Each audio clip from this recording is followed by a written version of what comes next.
La pura verdad sobre la ley y la gracia. Lección número 8. ¿Qué tal, amigo? Que Dios te bendiga. Hoy vamos a estudiar la lección número 8, la pura verdad sobre la ley y la gracia. Por las obras de la ley, ningún ser humano será justificado delante de él, porque por medio de la ley es el conocimiento del pecado. Romanos 3, versículo 20. Número 1. ¿Cuál es el propósito de la ley? Romanos 3:20. Enseñarnos lo que es pecado. También Romanos 7:7. Romanos 6:23 dice, mostrarnos que estamos condenados a muerte porque todos hemos pecado. También Romanos 3:23 y Romanos 5:12 al 20. Gálatas 3:24 dice, conducirnos a Cristo para ser perdonados. Santiago 1:23 al 25 dice, es como un espejo, nos señala nuestra condición. Número 2. ¿Podemos salvarnos por guardar la ley? Romano 3:20. Por las obras de la ley, ningún ser humano se justifica delante de Dios. Así como el espejo solo nos señala nuestra suciedad, pero no puede limpiarnos. Así la ley nos muestra nuestra condición pecaminosa, pero no puede salvarnos. Gálatas 2:16. El hombre no es justificado por las obras de la ley. Entonces, número 3. Si somos salvos por la fe, ¿queda pues anulada la ley? Romanos 3:28 al 31 responde, en ninguna manera, más bien queda confirmada. Romanos 6:1 al 2 dice, ¿pecaremos porque somos salvos por la fe? En ninguna manera, más bien somos librados del pecado para ser hechos siervos de la justicia. Romanos 6 del 3 al 13. Número 4. Romanos 6:14 dice que ya no estamos bajo la ley, sino bajo la gracia. ¿Qué significa estar bajo la ley? Romanos 3:19 explica que estar bajo la ley es estar bajo la condenación de la ley, pues la ley nos condena, pero no puede salvarnos. Un ejemplo, querido amigo, es si vas en una autopista a 100 km por hora.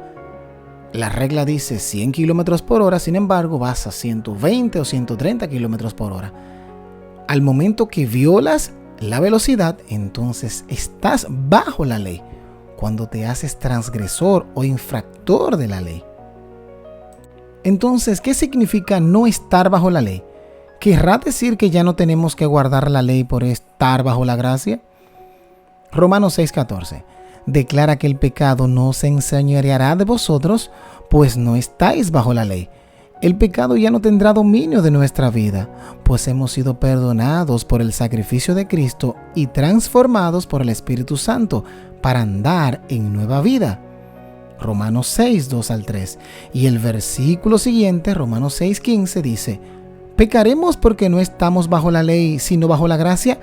Y responde en forma categórica, en ninguna manera. Y los versículos subsiguientes dejan en claro que por haber sido libertados del pecado, ya no seguiremos sujetos a él, sino que ahora seremos siervos de la justicia, según Romanos 6:15 al 22. Porque la ley del Espíritu de vida en Cristo Jesús me ha librado de la ley del pecado y de la muerte, dice Romanos 8:2. Número 6. ¿Enseña Colosenses 1:14 que la ley fue abolida y clavada en la cruz?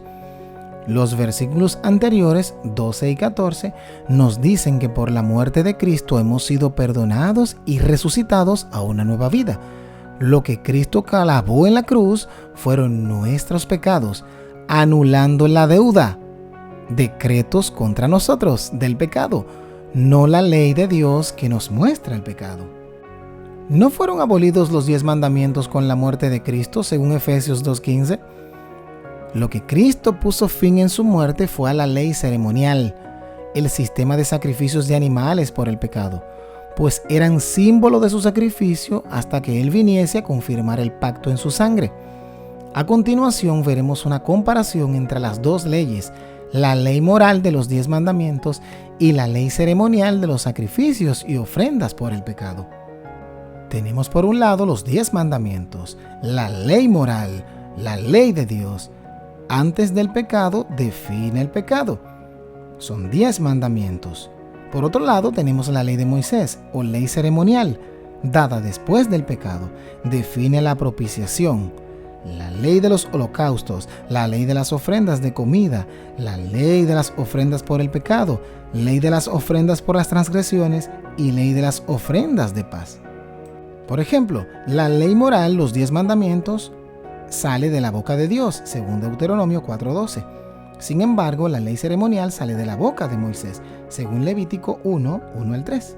La ley de Dios fue escrita por Dios, escrita en piedra, mantenida dentro del arca, eterna, completa, santa, justa y buena. Señala el pecado, no debe ser quebrantada. Es espiritual, es perfecta, es la ley de la libertad. Es una delicia. Cristo la magnificó y engrandeció.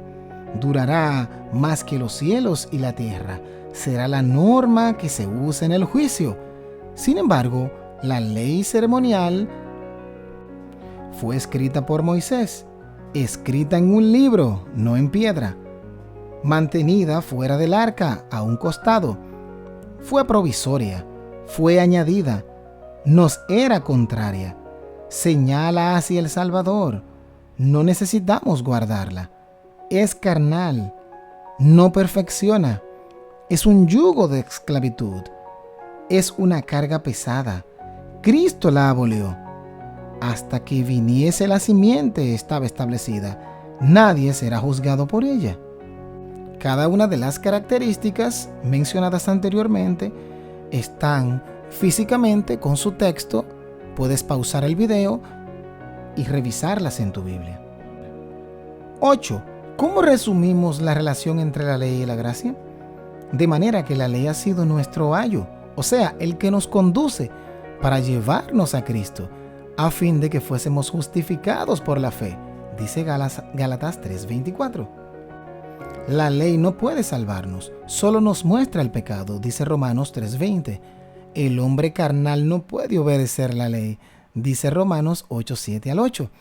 La ley del Espíritu de vida nos liberta del dominio del pecado y nos hace obedientes a la ley de Dios, dice Romanos capítulo 8, versículos del 1-9. Antes de conocer a Cristo, éramos esclavos del pecado. Ahora, libertados del pecado, somos hechos siervos de la justicia, dice Romanos 6:16. La ley de Dios que nos dice lo que es pecado no ha sido abolida, dice Mateo 5:17 y 1 Corintios 7:19. La ley ceremonial que enseñaba la paga del pecado, la muerte, llegó a su fin con el sacrificio de Cristo, Hebreos 10:8-10. Tratar de justificarse o salvarse por guardar la ley es caer de la gracia, según Gálatas 5:14, 5:4 y Gálatas 3:10-11. Entonces, querido amigo, ¿qué debo hacer? 1. Pedir al Señor un nuevo corazón, Ezequiel 36, 25-27. 2. Creer que Cristo no solo me perdona, sino también me transforma para que pueda obedecer, 1 Juan 1:9 y también el capítulo 3, versículos del 4-9. 3. Aceptar por la fe la salvación que Cristo me da y el poder para ser un hijo obediente a su ley, según Efesios capítulo 2, versículos del 8-10. Algunas de las preguntas que ya podrás contestar: ¿cuál es el propósito de la ley? ¿Anula la gracia la ley de Dios? ¿Cuáles son los dos tipos de leyes? ¿Cuál fue abolida? Que Dios te bendiga y te ayude a ser un guardador y observador de la ley de Dios.